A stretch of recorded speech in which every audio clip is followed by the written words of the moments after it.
Hey,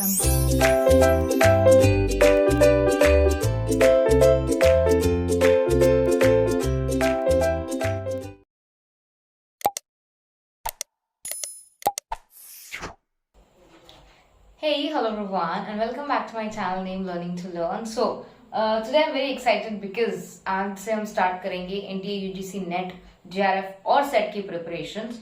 so all the people जिनको NTA UGC NET के बारे में कुछ भी नहीं पता, ऊपर आई सेक्शन में चले जाइए. एक वीडियो है जो मैंने स्पेसिफिकली ये सारे क्वेश्चंस को सॉल्व करने के लिए बनाया. What is the difference between net JRF, what is the difference between net और सेट एग्जाम्स, JRF में स्टाइपेंड कितना मिलता है, JRF की एज क्या है, क्या ये एग्जामिनेशन में नेगेटिव मार्किंग है, कौन लोग दे सकते हैं, who is eligible to give this particular exam. बहुत सारे ऐसे क्वेश्चंस जो आपके मन में आ रहे होंगे इस एग्जाम से रिलेटेड, उसके लिए मैंने ऑलरेडी एक वीडियो बना दिया है. ये उसका थंबनेल है और आई सेक्शन पे जाएंगे तो आपको वो वीडियो भी पर्टिकुलरली मिल जाएगा. अब एक बार आप वो वीडियो गो थ्रू कीजिए, उसके बाद आपके काफी सारे डाउट सॉल्व हो जाएंगे. अब राइट नाउ आज हम समझेंगे NTA UGC net set and JRF के बारे में. ठीक है, अब अगर आप ये एग्जाम देने के लिए तैयार हैं तो ऑफकोर्स आप पोस्ट ग्रेजुएट होंगे या पोस्ट ग्रेजुएशन कर रहे होंगे. ऑफकोर्स आपके पोस्ट ग्रेजुएशन में 55% मार्क्स होंगे और आप इसके आगे सोच रहे होंगे पेपर 1 एंड पेपर 2 देना. पेपर 1 में 50 क्वेश्चंस आते हैं, हर एक क्वेश्चन के 2 मार्क्स होते हैं. This exam entire exam is MCQ based, मतलब मल्टीपल चॉइस क्वेश्चंस, ABCD के ऑप्शंस आएंगे, आपको उन चारों में से एक ऑप्शन सेलेक्ट करना है. 2020-21 में एक ही अटेम्प्ट हुआ था बिकॉज ऑफ कोविड. यूजुअली साल में 2 अटेम्प्ट होते हैं. अब इसकी अगर आप तैयारी कर रहे हैं तो आपको किस तरह तैयारी करनी है, how to prepare for NTA UGC net paper 1. आज हम फोकस करेंगे पेपर 1 पे.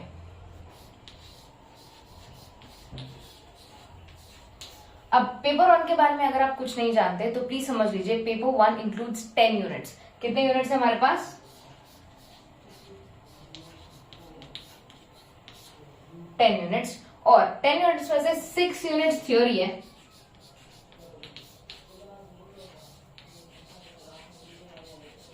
whereas 4 यूनिट्स प्रैक्टिकल है, मतलब जिसमें मैथ्स है, कैलकुलेशन करना होगा आपको, ऑल दैट.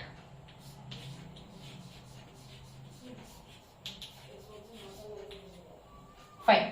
सो ये पूरा composition of these 10 units. 10 unit में से 6 यूनिट पूरी थ्योरी है जिसमें आपको याद करना पड़ेगा, अंडरस्टैंड करना पड़ेगा, कंसेप्ट क्लियर करने पड़ेंगे एक्सेट्रा. वेयर एज ये 4 यूनिट्स प्रैक्टिकल है जहां पर आपको प्रैक्टिस करनी पड़ेगी. इसमें RC आता है, LR आता है, मैथमेटिकल रीजनिंग आता है, डेटा इंटरप्रिटेशन आता है. अब how to complete this entire paper, इस एंटायर पेपर की प्रिपरेशन कैसे करनी है, इसके सबसे पहले मैं इजी यूनिट्स बता देती हूँ. Just give me 1 second.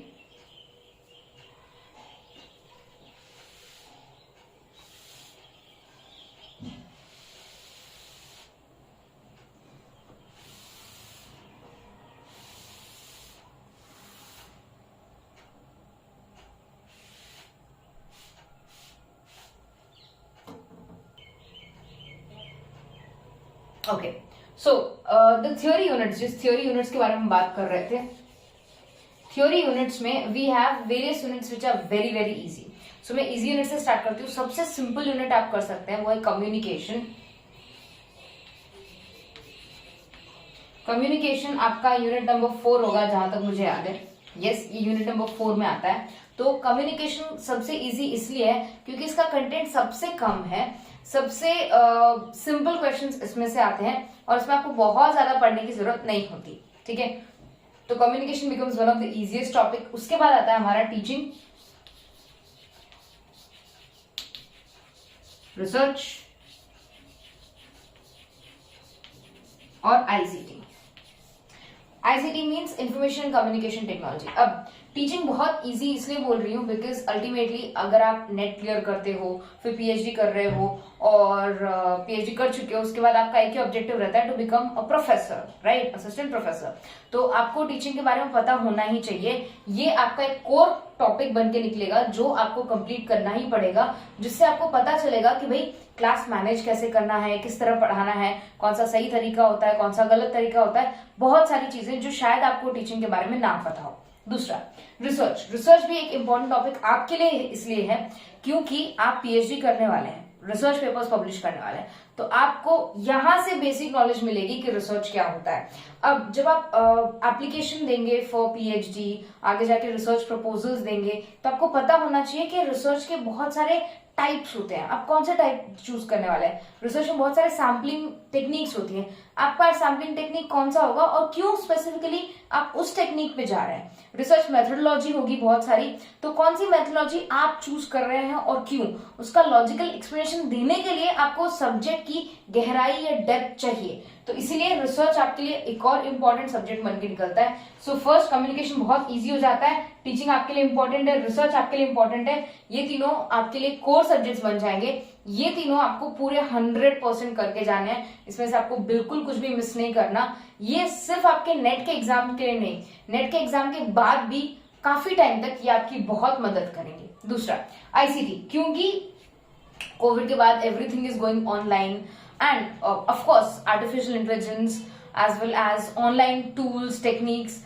ये सारी चीजें इंक्रीज हो रही हैं, तो हमें लेटेस्ट अपडेट्स के बारे में पता होना चाहिए, like meetings, Zoom calls, Google Meet, Gmail, networks, LAN MAN, वैन, इंटरनेट, इंट्रानेट, इंटरनेट के बहुत सारे चीजें होती है, like web page, web browser, ये सारी चीजें, और ये पूरी हिस्ट्री से स्टार्ट होती है, like first generation computer, second generation computers, input devices, output devices, software, hardware, what is a CPU, everything. तो इसमें बहुत कुछ इंक्लूडेड है, टू बी वेरी फ्रैंक, और ये भी आपके लिए बहुत इंटरेस्टिंग सब्जेक्ट होगा। तो ये 4 ऐसे सब्जेक्ट्स हैं जहां पर आपको क्रैम मतलब याद नहीं करना पड़ेगा, रट्टा नहीं मारना पड़ेगा, you will be able to learn this stuff, आप बहुत आराम से सीख पाओगे ये सब चीजें। वेयर एज आपके लिए जो डिफिकल्ट टॉपिक्स बन के निकलेंगे, मेरे हिसाब से प्रैक्टिकल टॉपिक्स को छोड़ के, जब मैं सिर्फ थ्योरी की बात कर रही हूँ, क्योंकि थ्योरी में मैंने 6 यूनिट्स आपको बताए थे, ठीक है, 4 तो ये हो गए, 2 और हैं, वो हैं पीपल एनवायरमेंट और हायर एजुकेशन।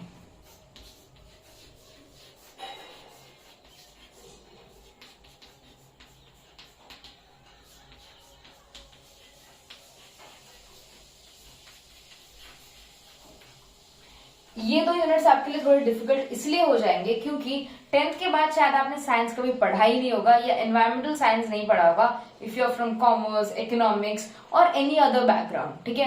तो कई बार क्या होता है कि हम मतलब टोटली साइंस को छोड़ देते हैं, या बिकॉज हमारे सिलेबस में नहीं है, वो हमें जरूरत नहीं पड़ी, हम पूरा पढ़ना छोड़ देते हैं, तो आपको वापस बैक वहां पे जाना पड़ता है जहां पे आप पोल्यूशन, मीथेन, CO2, नाइट्रोजन, और एटमॉस्फेयर में क्या होता है, एटमॉस्फेयर में कितना प्रतिशत पानी है, धरती में कितना प्रतिशत पानी है, एटमॉस्फेयर में कितना प्रतिशत नाइट्रोजन है, ऑक्सीजन है, ये सारी चीजें। उसके बाद पोल्यूशन, पोल्यूशन के कितने टाइप्स होते हैं, पोल्यूशन के कितने वेज होते हैं, कितने सोर्सेज होते हैं, और पोल्यूशन में भी टाइप्स में अलग अलग सोर्स आते हैं, like source of air pollution, source of water pollution, ये सारी चीजें। उसके बाद पोल्यूशन को कंट्रोल करने के लिए जो इंटरनेशनल प्रोटोकॉल्स बनाए गए, उनके बारे में जानकारी। तो इसके ऊपर बहुत सारी चीजें हैं जो आपको याद रखनी पड़ेंगी। इसमें ईयर्स आएंगे, इसमें एलिमेंट्स होंगे, इसमें काफी सारे नाम होंगे जो आपको याद रखने पड़ेंगे। तो इसलिए ये थोड़ा क्रैम बेस्ड हो जाता है, जहां पे आपको काफी सारी चीजें लर्न करनी पड़ती है। अब हायर एजुकेशन में जाऊं तो हायर एजुकेशन में हम लोग बहुत ट्रेडिशनल एजुकेशन से स्टार्ट करते हैं, लाइक इंडिया की जो ट्रेडिशनल यूनिवर्सिटीज थी, नालंदा, तक्षशिला, विक्रमशिला एक्सेट्रा, उनकी हिस्ट्री के बारे में पूरा जानना। फिर pre independence committees, Hunter commission, Sadler commission, इन सब के बारे में आपको जानना पड़ेगा। Post independence commission, Radhakrishnan commission and other commission as well. National education policy 2021 में इसके ऊपर हर अटेम्प्ट में क्वेश्चन आया था, वो बहुत इंपॉर्टेंट हो जाता है, नेशनल एजुकेशन पॉलिसी आपके लिए। उसके अलावा बहुत सारी चीजें हैं इसमें, लाइक यूनिवर्सिटीज क्या होती हैं, यूनिवर्सिटीज के प्रकार क्या होते हैं, public university, private university, state university, central university, deemed university, ये सब क्या है, ये सब एक दूसरे से अलग कैसे हैं। Digital initiatives in higher education, ये हायर एजुकेशन में आता है और आईसीटी दोनों में आता है। तो यहाँ पर जैसे नए बहुत सारे डिजिटल इनिशिएटिव्स है, Swayam Prabha, national digital library, national academic depository, eShodh Sindhu, e Ganga, e Gangotri, ऐसे करूंगी तो बहुत सारे हैं, मैं आपको कुछ एग्जांपल्स दे रही हूँ, तो इनके बारे में भी आपको यही पढ़ना पड़ेगा। यहाँ पे हल्का सा सिविक्स भी आता है, लाइक पॉलिटी, तो आपको यहाँ पर पढ़ना पड़ेगा Rajya Sabha, Lok Sabha, president, prime minister, उनकी फंक्शंस, ड्यूटीज, एंड आपके बेसिक राइट्स, हर इंसान के, इंडियन सिटीजन के बेसिक राइट्स और ड्यूटीज, देन राज्यसभा लोकसभा काम कैसे करता है, एंड बहुत सारी चीजें पॉलिटिक्स से रिलेटेड भी आपको पढ़ना पड़ेगा। तो इसलिए ये दोनों चीजें आपको क्रैम करनी ज्यादा है, आपको याद रखना बहुत ज्यादा पड़ेगा। इसमें नंबर्स याद रखने पड़ेंगे, आपको डेट्स याद रखनी पड़ेंगी, थ्योरीज याद रखनी पड़ेंगी। सो इसीलिए ये आपके लिए थोड़ा सा डिफिकल्ट हो जाता है as compare to all these 3 units. ठीक है, तो ये तो हो गया आपके थियोरेटिकल पार्ट, तो जो 6th थ्योरी में बता रही थी। ठीक है, इनमें से सबसे इजी अगर आपको लर्न करने, जो आपको टाइम कम कंज्यूम करेंगे, आपको कुछ याद नहीं करना पड़ेगा, आपको समझना है ज्यादातर, तो वो ये 4 यूनिट्स है। ठीक है, और अगर आपको रट्टा मारना पड़ेगा तो ये 2 यूनिट्स है। ठीक है, बट अगर आप साइंस बैकग्राउंड से तो आपको शायद पीपल एनवायरमेंट भी इजी लगे। अब मैं प्रैक्टिकल यूनिट्स की तरफ जाती हूँ, वो 4 यूनिट्स जो प्रैक्टिकल है, जिसकी शायद आपको प्रैक्टिस रोज करेंगे तो बहुत बेटर रहेगा।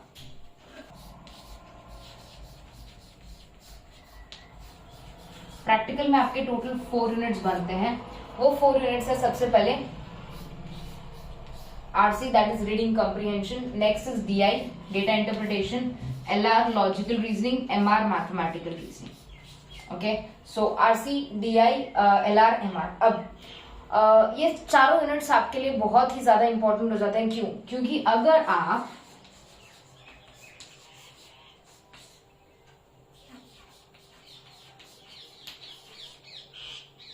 इसकी डेली प्रैक्टिस करते हैं तो आपके लिए बहुत बेनिफिशियल रहेगा। इससे आपकी स्पीड बहुत इंक्रीज होगी और जो टाइम आप कंज्यूम करेंगे एग्जाम में इसको सॉल्व करने के लिए वो बहुत कम हो जाएगा।